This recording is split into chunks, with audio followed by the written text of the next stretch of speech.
Well, welcome to another Bitesize episode. I'm absolutely delighted to introduce Molly, who's joining us in the studio today. Hi, Molly. Molly, you've been with us for quite a wee while now and sort of come up through the ranks, now working as a sustainability and carbon consultant at FuturePlus, our absolute font of all knowledge around carbon. Can you give a little bit of background to who you are and what you do? Yeah, absolutely. So I've been at FuturePlus for coming up to 4 years, and actually I came into sustainability through a kind of food sustainability perspective. So prior to working for FuturePlus, I was actually working in the hospitality sector for nearly a decade. You know, while I was working in that sector, I really grew to kind of care about the earth and sustainability, but saw this big issue where, you know, businesses just did not have the capacity to take on sustainability internally. Everybody has, particularly in the hospitality sector, everybody has 100 jobs they need to be doing, and they are flat out from 8 a.m. in the morning when they come into the work to midnight when they leave, and there just isn't time to start additional projects. And so while I really cared about sustainability, I thought, actually, do you know how are businesses going to make the changes that are needed? And so I went away and did a lot of studying, did a master's, and started working at FuturePlus.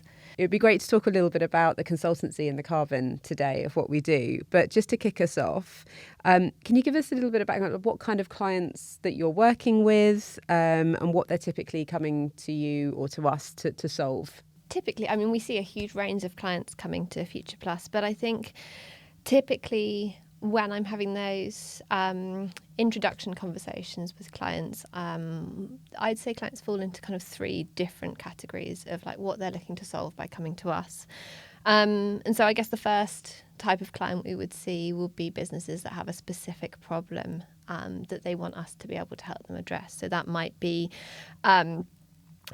something that requires technical expertise that's outside of the business's comfort zone. That might be regulatory, it might be carbon, might be complying with a specific supplier request, and they're just not quite sure how to handle it. They want us to come in and help with a specific project or task. The second type of client we often see, or business that we work with, is where a business has met or kind of hit a bit of a stumbling block. So they've tried something, it maybe hasn't worked as well as they were hoping, or they've done something and it's worked, but they're not really sure where to go next, and they kind of need a sounding board or a bit of support with where they go from there. And then the third type of client that we would work with typically will be businesses that have just not got that internal capacity. They've got 100 things going on, and they know that they need something done in the ESG space, whatever it might be, carbon, supply chains, reporting, but they just don't have that internal capacity, and they're looking for somebody to just be able to take that off their hands, kind of reliable, trusted support that can do the work for them and provide them with the results, and they feel safe and secure in what they're presenting publicly. Yeah, it's when they're using sustainability and ESG as part of as a business tool, essentially. Yes. So understanding where it fits into, but just not having the capacity, which I think we're seeing more and more of with teams. And even if they do have a sustainability, probably only one teams of one, I think has been a bit of a trend that actually Polly and I think spoke about at the very beginning of this year, but we're seeing that definitely coming through. And there is a lot of noise at the moment around that sort of business case around sustainability. There's a lot of noise around greenwashing, around regulation, pressure from investors. But I would say probably we're seeing quite a lot of pressure from procurement as well, as you're saying, around supply chains. What's one of the ways that we're helping people cut through that? I think it's a really tricky space to exist in at the moment. There is a huge amount of change going on in the industry. UK and EU regulations are in the process of changing and updating. A lot of the carbon reporting legislation is currently undergoing review. It's very difficult and I think quite a daunting prospect for businesses when they're trying to enter that kind of sustainability space, to know exactly what to do and where to do it. And I think one of the issues is a new business that's looking to, or a business that is looking to start doing ESG might go onto Google or sit down and have a conversation with AI, and they'll basically ask, what should I be doing for my industry and sector?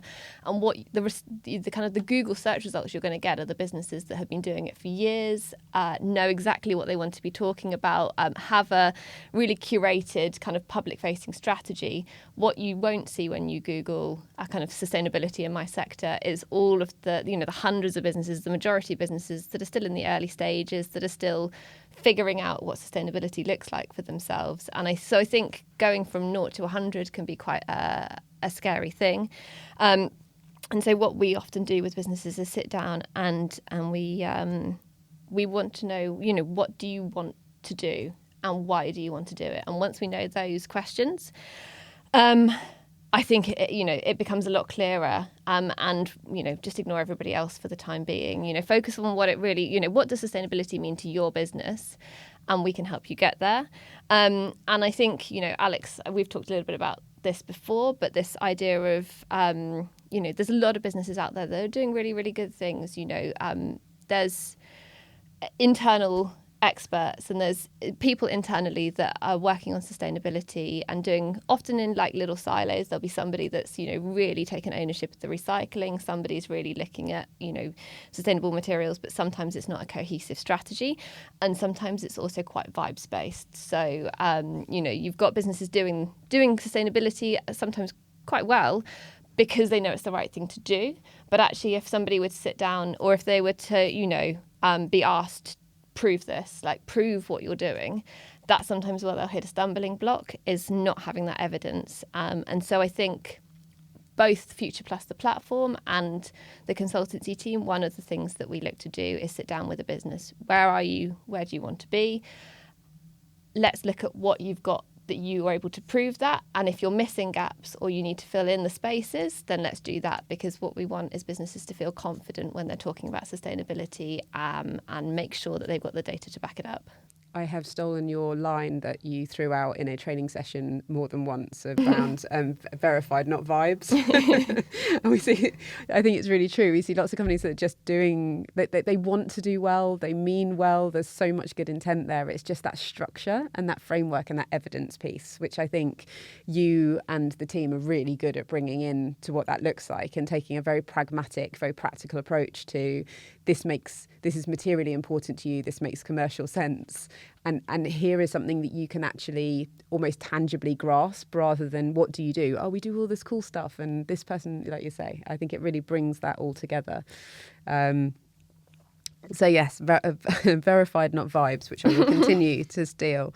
You talked a little bit about the tech platform that we have, Future Impact, which is, for those that aren't hugely aware of it, is the ability for businesses to essentially assess where they are, to be able to plan where they want to go, and then improve what they're doing, and then also the ability to report and then so on, go on a loop, and with the support of both the tech in the platform and FuturePlus advisors. And then we also have the consultancy, where we do sort of slightly more structured work. So can you talk a little bit about how those two work together? Probably a good way to kind of think about it is to use an analogy. So if you had something wrong with you, you might go to the doctor and say, actually, I've got tummy pain, and the GP will sit you down and they'll ask you a load of different questions. They'll check your weight, they will measure your blood pressure, maybe listen to your heart, they'll have a poke around on your tummy, and then they will be able to refer you through to the specialist that they think will be able to solve the issue. And then once you see the specialist will then treat that specific issue. And that's sort of how I see FuturePlus and consultancy working together, in that FuturePlus is that diagnostic tool. It kind of checks all the essentials, and then when the specialist sits down, they can have a look at that and say, yeah, you've got normal blood pressure, but your tummy's a bit sore, let's focus in on that. And I think both have their value separately, but I guess there's a risk sometimes of, if patients are self-referring to specialists, they might be treating a symptom, not a cause. Mm-hmm. And so sometimes it's really useful for us when we sit down with a client that we're doing consultancy work with, for us to be able to look at all of that background information and say, yeah, okay, you do have an engagement issue, but actually once we look at your social and your D&I scores, perhaps it's because there's a lot of stuff that we would maybe consider as essential tick boxes for social and D&I that are maybe not happening in that company, or maybe there's another reason that we're suffering with, or we're struggling with ESG engagement, and it's maybe not just that people don't care about sustainability. Yeah, there's a big difference between those and recognising what that is. I think we predominantly work with SMEs, with small, medium-sized businesses, and I think they don't often see themselves. A lot of the businesses we work with wouldn't necessarily say they had sustainability as like their mission or as their purpose driver. They are really good businesses doing really good things that are very valuable. But they'd often sort of don't recognise necessarily where sustainability would sit, but they're starting to get pressures from outside, be it from procurement or be it from stakeholders, from their employees. What are you doing? How are you doing it? What is your impact? If there was a business that's sitting on the fence and they're not really sure where to go with it, what would be your advice in terms of understanding whether or not they need support around sustainability and consultancy and tech platforms? So I think my advice is very, very simple. It's come and have a conversation with us. All the conversation with us will cost you is 30 minutes of your time. And, I feel really, really lucky to work at FuturePlus because it's an incredibly values-driven organisation, and the whole team is here working with businesses because we really, really care about the climate, and we care about social impact and sustainability, and what we want probably more than anything else is to be able to help businesses. After a 30-minute call, if you go away thinking, actually, do you know what, I've got this and I can do this by myself, then that's great. And it's great that you've been able to have like a peer-to-peer discussion and go away feeling kind of secure that what you're doing is the right thing. If you go away and thinking, actually, do you know what, perhaps I need a bit more support in this, that's where we can kind of, help out. And what that support looks like can really, really vary. We have businesses that we work with that basically want us to take away the project and come back with a solution, and they want no involvement. And that is absolutely fine, particularly if you haven't got staff that have dedicated ESG team members. Maybe it's maybe something that they just want solved, and that's fine. That's what we're here to do. There's other businesses that we work with where the team are really, really interested. Perhaps you've got somebody that's kind of straddling two roles, and part of their role is ESG, but it's not something they have a background in or specific skills. And so what we then do, we'll work with the business to upskill the team. And I think, that's, for me, that's kind of the businesses I really love working with, is where I feel that not only have we solved a problem, but actually we've given the business the skills to be able to solve the next problem by themselves as well. Yeah, I think one of the really good things that the consultancy are very good at is the unknown unknowns, and really guiding through that process of, okay, this, but you don't know that, and we can help you with that. But I think you're right, yeah, a short phone call, and it can give you that confidence to go in a multitude of ways. But thank you ever so much, Molly. It was absolutely delightful to have a conversation with you today. And if you would like to find out more, you can visit www.future-plus.co.uk.